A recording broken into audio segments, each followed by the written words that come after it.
আসসালামু আলাইকুম। আশা করি সবাই ভালো আছেন। আজ চলে এলাম বিকেলের একটি নাস্তা রেসিপি নিয়ে। আমি নাম দিয়েছি spicy and crispy potato love bytes.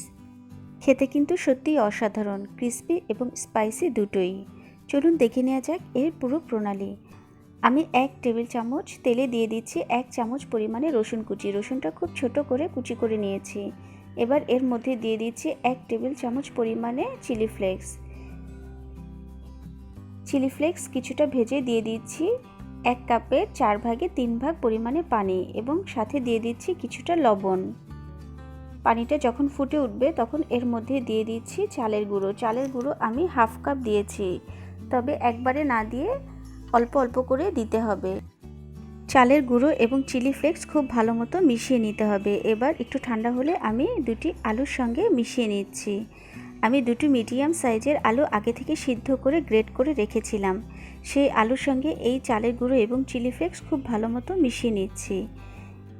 আলু মাখানোর সময় আমি সাথে আরও কিছু চালের গুঁড়ো অ্যাড করে দিচ্ছি। চালের গুঁড়োটা অল্প অল্প করে দিয়ে খুব ভালো মতো মাখিয়ে নিতে হবে। এটা ততক্ষণই মাখাতে হবে যতক্ষণ না আলু এবং চালের গুঁড়োর পরিমাণটা সমান সমান হয়ে আসে। এটা মাখাতে মাখাতে আপনারাই অনুমান করতে পারবেন কখন এর প্রপার থিকনেস চলে আসছে। আসলে আলু এবং চালের গুঁড়ো মিশতে একটু সময় নেয়, তাই আমি আবারও কিছুটা মিশিয়ে নিচ্ছি। এবার 2-3 ভাগে ভাগ করে নিচ্ছি। এবার রুটির মতো করে সামান্য বেলুন দিয়ে বেলে নিচ্ছি।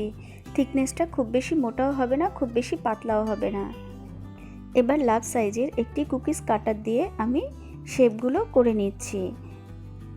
কুকিজ কাটার যদি বাসায় অ্যাভেলেবেল না থাকে সেই ক্ষেত্রে একটি চাকু দিয়েও যে কোনো সাইজের করে কেটে নিতে পারেন। আমি সবগুলো পটেটো বাইটস একই নিয়মে কেটে নিচ্ছি। এবার চলে যাচ্ছি ভাজার জন্য। ভাজার সময় খুব বেশি তেল দিচ্ছি না। তেল গরম হলে 4-5টি করে বাইটস দিয়ে আমি ভেজে নিচ্ছি।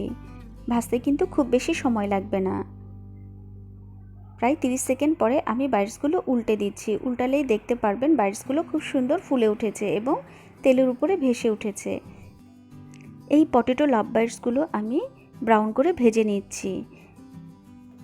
একই নিয়মে আমি সবগুলো লাভ বাইটস ভেজে নিয়েছি। দেখুন, দেখেই বোঝা যাচ্ছে যথেষ্ট ক্রিস্পি হয়েছে। আশা করি আমার এই রেসিপিটি আপনাদের ভালো লেগেছে। আর যদি ভালো লাগে তাহলে প্লিজ আমার চ্যানেলটি সাবস্ক্রাইব করবেন। আর এতক্ষণ আমার সঙ্গে থাকার জন্য ধন্যবাদ সবাইকে। ভালো থাকবেন।